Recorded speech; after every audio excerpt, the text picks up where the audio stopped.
Ya. Bueno, buenas noches a todos. Tema de hoy, Michel Foucault.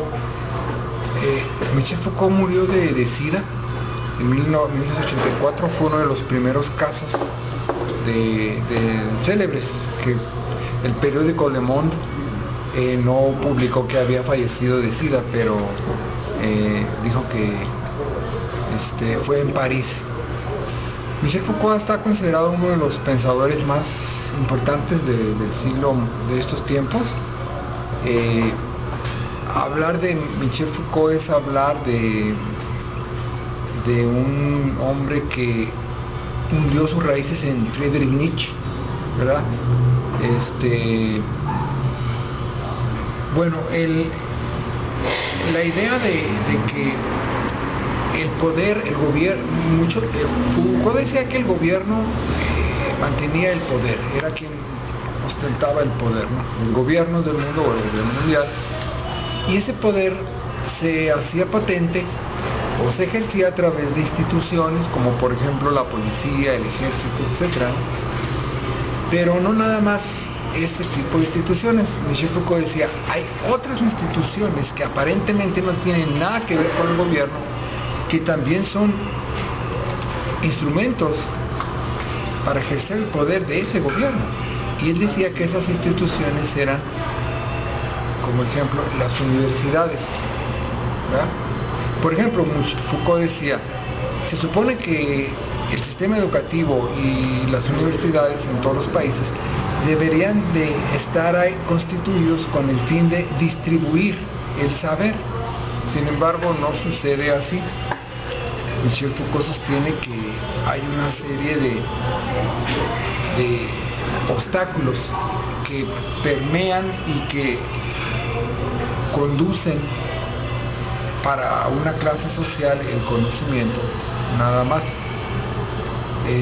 Lo mismo el concepto de justicia, él lo cuestiona. Dice, nosotros en nuestra sociedad hemos construido un concepto de justicia, pero que en realidad yo lo veo, dice, como una manera de legitimizar la opresión de una clase sobre otra clase inferior, oprimida, que interioriza y que perpetúa esa justicia, ¿no? Entonces, Michel Foucault consideraba que era muy importante denunciar y descubrir y desenmascarar a las instituciones y a sus supuestas y a sus ligas con el gobierno, porque no eran instituciones independientes, estaban enmascaradas como instituciones independientes que no tenían nada que ver con el poder. Pero no, Michel Foucault dice, estas instituciones hay que desenmascararlas y hay que estar conscientes de que ellas están aliadas y son una institución más que ejerce ese poder de los gobiernos. Y si no lo descubrimos, si no lo desenmascaramos, y si no denunciamos esa violencia que estas instituciones ejercen sobre nosotros, corremos el riesgo de continuar perpetuando este sistema opresor. Otra de las nociones que Michel Foucault criticó fue la noción de humanismo, o qué es lo que es un ser humano. Para él son construcciones sociales, ¿sí? O sea, no existe lo natural, sino que socialmente nosotros construimos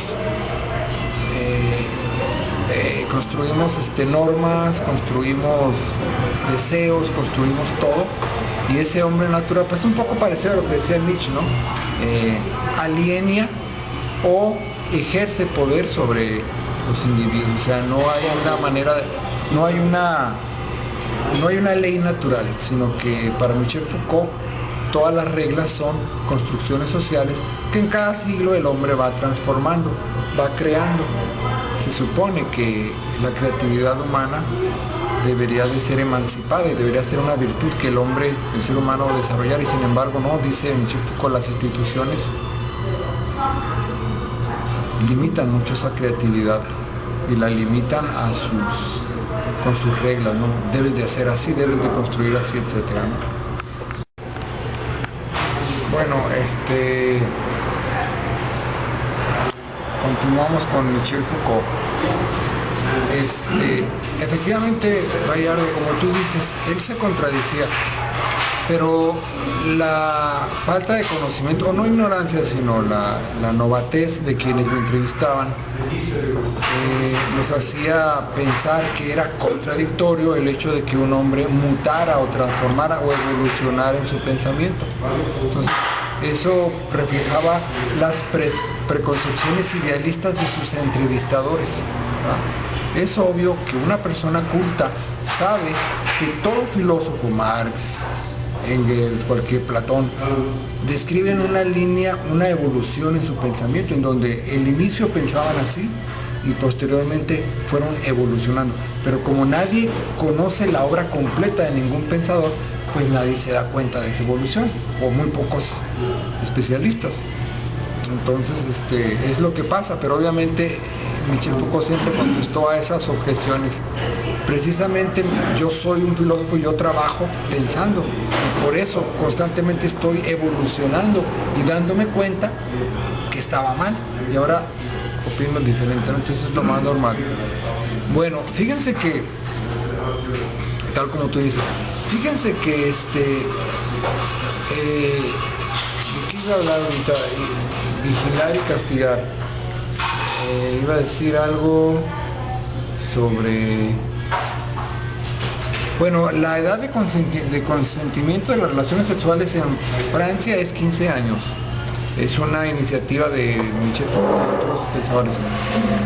La influencia de Michel Foucault se puede ver hoy en día en la posmodernidad. Por ejemplo, quisiera poner un ejemplo en la psicología. Digamos, tú hablabas del estructuralismo hace un momento, ¿no?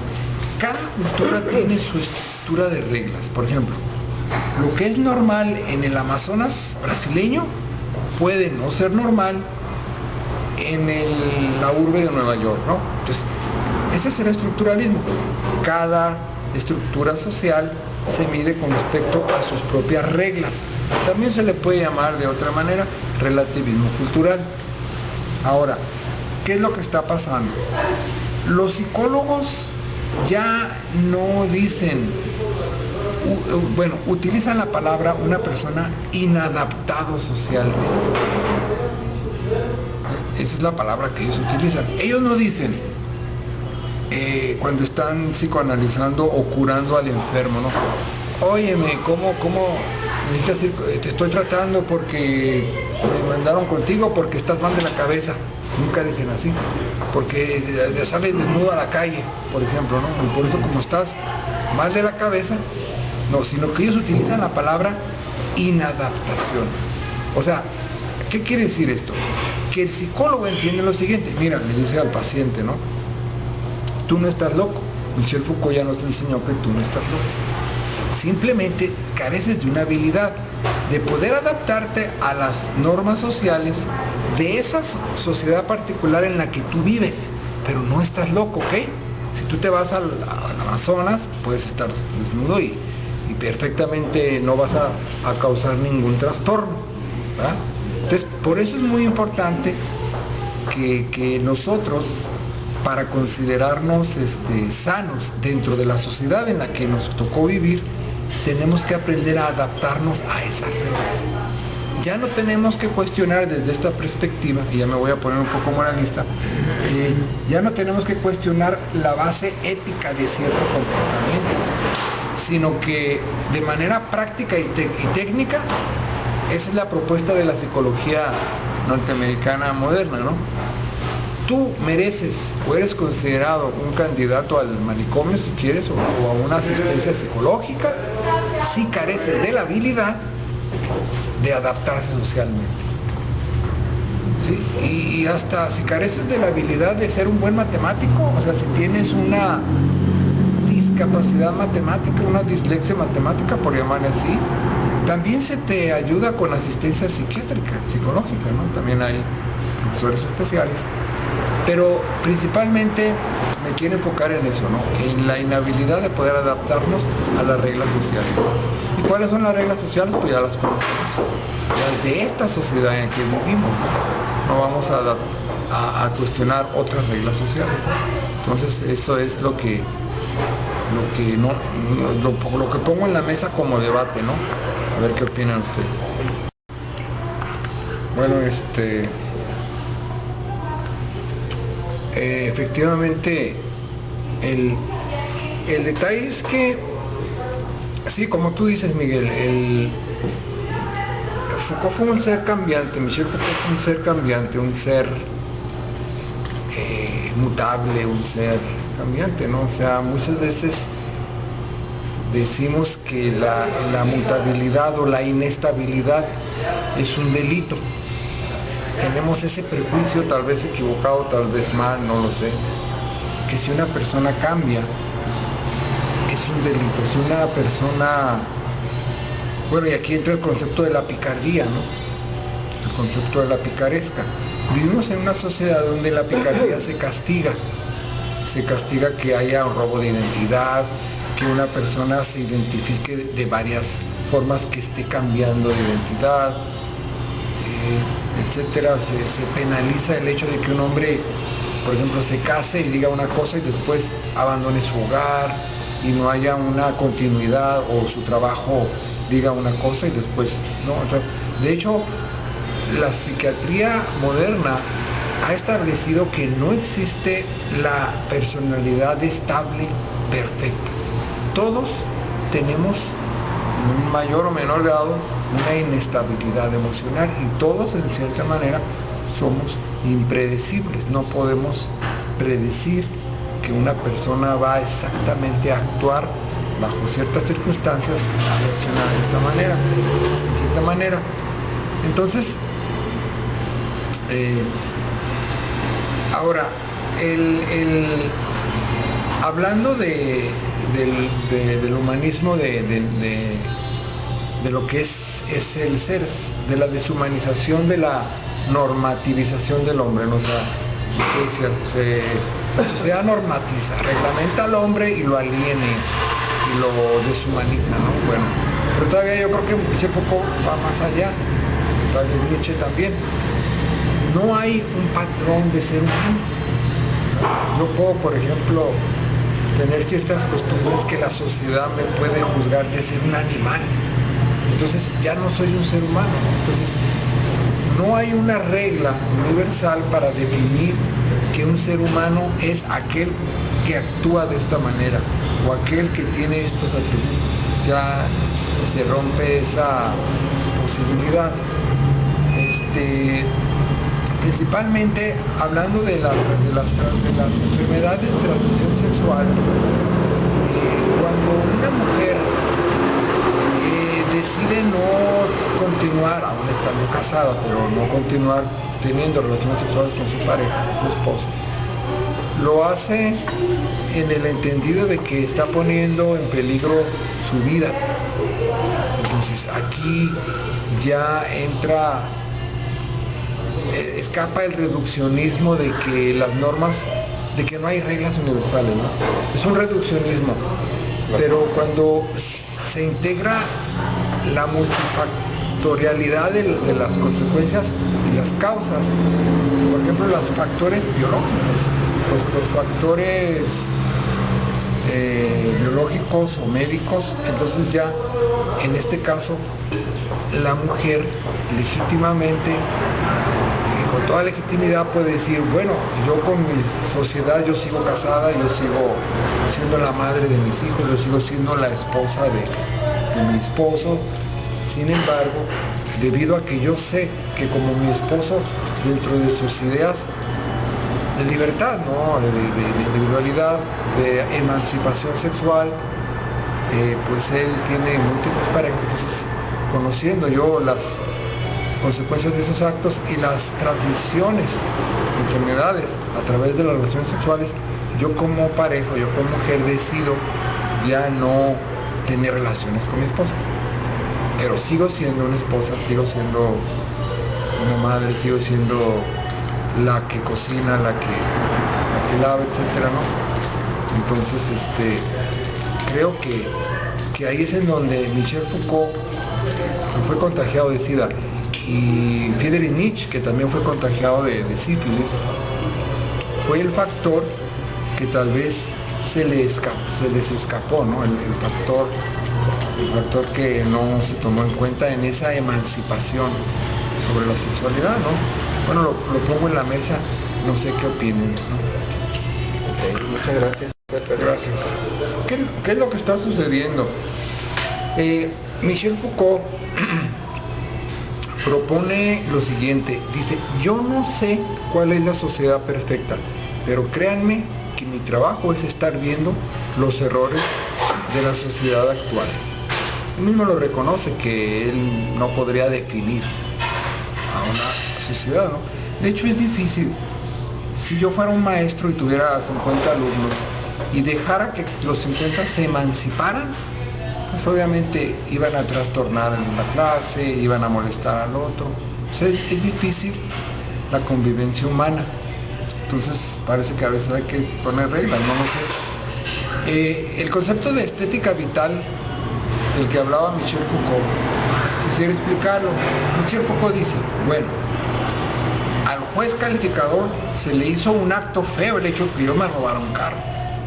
Sin embargo, mi estética vital para mí es un acto heroico, es un acto de arrojo, de valentía, deberían de aplaudirme porque luce. Entonces, estas dos visiones estéticas chocan. Y lo que Foucault dice es de que hay una visión autoritaria de poder que es la que establece cuáles son los actos estéticos bonitos, pues. Eso es lo que Michel Foucault critica, ¿no? Que hay ciertos actos, por ejemplo, y sí es cierto, al ser la estética una ciencia no exacta, o la ética o la estética, él utiliza la palabra estética porque es lo artístico, la belleza en el arte, ¿no? Entonces, obviamente los periódicos de Tijuana, pues, constantemente describen actos horrendos, ¿no? En las notas policíacas, ¿no? Entonces, pudiera haber un individuo, tal vez trastornado, no lo sé, que todos esos actos los encontrara bonitos, hermosos. Y por eso, entonces dice Foucault, tal individuo tendría que ser confinado, excluido de la sociedad por chocar con el poder. La idea de que los discursos, ciertos discursos han sido a través de la historia excluidos, es lo que notó Michel Foucault. Por ejemplo, él dice, Antonin, hay un francés, poeta francés muy locochón, no recuerdo el nombre, que usó drogas y escribió, estuvo en México, peyote y todo eso, y él tenía unos escritos que eran muy subversivos, como por ejemplo también los de el Marqués de Sade, ¿no? O sea, eran ciertos discursos que él notaba a través de la historia que eran excluidos de la ¿cómo le llamaríamos? Del mainstream o de la cultura oficial, ¿no? Y esto es lo que él notó, ¿no? Entonces es lo que se dedicó a investigar. Sí, hay ciertas cosas que uno pues pregunta y dice, ¿cómo es posible que una persona hizo esto? Y esos son los huecos, los misterios que el hombre no puede descubrir. O sea, ¿cómo es posible que un niño mató? O sea, como un niño inocente que no tiene malicia toma una pistola y mata a sangre fría, ¿no? Entonces hay ciertas cosas que todavía no se pueden entender, y esa es la tarea de Michel Foucault, que se aventura a cuestionar. Ahora, el caso del noruego que mató muchos allá, y no lo metieron a la cárcel, sino él está en un tratamiento psicológico, tiene un tratamiento más humanitario en países pues de alto nivel cultural, ¿no? Alto nivel de sociedades muy avanzadas, no se ensañan, sino que lo consideran trastornado psicológicamente, y está en un centro de que lo vuelvan a la realidad, ¿no? Entonces sí hay la psiquiatría ha impulsado leyes penales para considerar que se considere inocente a una persona que actúa rompiendo las normas de la sociedad, pero porque dentro de su mundo interior estético, para él no está actuando mal. Entonces tú ponías un ejemplo de un niño que una vez metió unos gatos en la lavadora, ¿no? Es una idea un poquito así, ¿no? Y pues en ese caso tal vez no necesariamente era algo. Se te quedó grabado. Vigilar y castigar. El concepto de intimidad es muy importante. Por ejemplo, no sabemos muchas cosas de las personas que están arriba de nosotros en el poder. Pero conforme más conocimiento hay, más poder. Por ejemplo, en la medida en que yo te conozco más a ti, tengo más poder sobre ti. ¿Por qué? Porque sé cómo reaccionas, sé que te gusta, sé. Entonces yo puedo, por ejemplo, manipularte económicamente, puedo venderte cosas. No sé qué necesitas esto y eso. Entonces, en la pirámide se vuelve una lucha de conocimiento en donde el que está más arriba tiene más poder y es más anónimo, está más oculto. Entre más arriba estés en la estructura, estás más oculto y tú conoces más sobre los de abajo, pero los de abajo no saben lo que sobre ti. Esa es la relación que hay entre el conocimiento y el poder. Ahora, hablando sobre la genealogía de las ciencias médicas, ¿no? De sus libros que él analizaba y se daba cuenta que conforme las épocas cambiaban, ciertos remedios para curar ciertas enfermedades cambiaban. Entonces él se da cuenta, Michel Foucault en sus libros, se da cuenta que no hay, como tú dices, estructuras inmutables universales, sino que todo está en constante cambio, en constante movimiento, y que las creencias van cambiando según los siglos, ¿no? Según los siglos. Entonces, bueno, y esto contrasta con la idea principalmente de la religión, ¿no? Que habla de principios inmutables, aunque también la religión también establece que hay mutabilidad, pero en términos generales el que hablaba mucho de inmutabilidad más bien era Parménides, uno de los presocráticos. Hay un libro, Los Presocráticos, editado por Fondo de Cultura Económica, una traducción de una traducción alemana del griego al alemán, que García Vaca publicó en Morelia. Y yo leí este libro porque yo tuve clases con el profesor Force Matay en Tijuana. Y fíjense que yo me identifiqué, porque eran muchos filósofos, ¿no? Empédocles, Anaxágoras, Anaximandro, Heráclito, Parménides, Pitágoras, eran un montón. Y ellos eran cosmogónicos, o sea, no se preguntaban más que sobre el cosmos, cómo la materia estaba hecha, cómo había sido el origen de la existencia actual. Y el filósofo con el que yo me identifiqué más fue Parménides. O sea, fue algo que no fue planeado, fue algo que mi estructura cognitiva natural, si es que existe, se reconoció en los poemas de Parménides. ¿Y qué decía Parménides? Pues él decía que los hombres que eran bicéfalos erraban. O sea, que tenías que decidirte, si afirmabas algo, ya no podías negar. No podías decir al mismo tiempo, de manera bicéfala, que algo estaba bien y que algo estaba mal. No podías hacer eso. Entonces, como un principio de lógica, se me hizo algo en lo que me reconocí. Entonces, bueno, y pues Parménides sí habla de inmutabilidad, habla de muchas cosas, de lo homogéneo, de lo eterno, de la unidad. Él decía que la verdad pues era una esfera perfecta, desde cualquier ángulo todos podíamos ver lo mismo. O sea, es el concepto de la objetividad. Entonces, pues no sé, ¿no? Ahora en el caso de Foucault, pues sí, es un filósofo que no está mal que un hombre ponga el dedo en la llaga de muchas cosas. Yo creo que Foucault dice, bueno, no me vendas la idea de que me estoy en la cárcel porque te robé ese carro. No, estoy en la cárcel porque tú eres poderoso y afecté a tu economía y a tus posesiones. Entonces por eso el poderoso me encarcela a mí. No existen reglas morales. Estoy en la cárcel porque te robé ese carro y eso te afectó.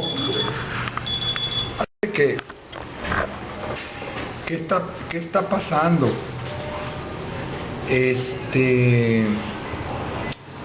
Tú, José, hablabas de Ted Bundy, el asesino que mató a 30 mujeres y que quería a su madre. Bueno, para Parménides eso es locura. Para Parménides. ¿Por qué? Porque Parménides establecía que el ser es homogéneo, no es heterogéneo. Claro, ¿no? Y bueno, pero no, yo sé que no lo estabas justificando, sino que afirmas que sí es cierto, tenemos la tendencia a la perfección, a creer que las personas tienen que ser perfectas, ¿no? Y que deben de ser perfectas. Sí, mira, tú hablas de locura. El arte es locura. El arte es locura. Mira, por ejemplo, en el primer manicomio que hubo en Londres, la gente iba al manicomio a entretenerse. Y cobraban, ¿no? Yo creo que les cobraba, era un domingo, es como ir al circo, ¿no? Y yo creo que ese es un reflejo de que los cirqueros, los artistas, tienen algo de locura, ¿no? Algo de anormalidad. Y en cierta manera la religión cristiana te dice que no, como decía Nietzsche, la religión reprime el arte. Y lo reprime el arte porque la religión en cierta manera considera el arte con cierto grado de locura, ¿no? Bueno, entonces, ¿qué es cordura para la religión? Pues la cordura para la religión sería todo lo que el programa cristiano establece, bla, bla, bla, familias, el amor al prójimo, las ordenanzas, los 10 mandamientos básicos. Entonces, sí hay grados de locura. Sí hay grados de locura. O sea, y la locura debe ser dolor, debe ser dolorosa, ¿no? Debe de ser como estar perdido, estar solo, estar en la oscuridad. Entonces, se supone que tenemos que sanarnos. ¿Cómo? Pues estando cuerdos. Michel Foucault usó el LSD, él experimentó con las drogas que estaban de moda en estos años, los años 60, 70, no sé. Experimentó como una forma de búsqueda de crecimiento intelectual, no lo sé. Y pues, ¿qué pasa, no?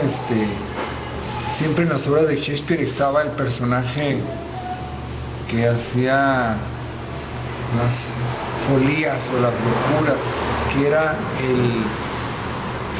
era un personaje tipo, que era el juglar.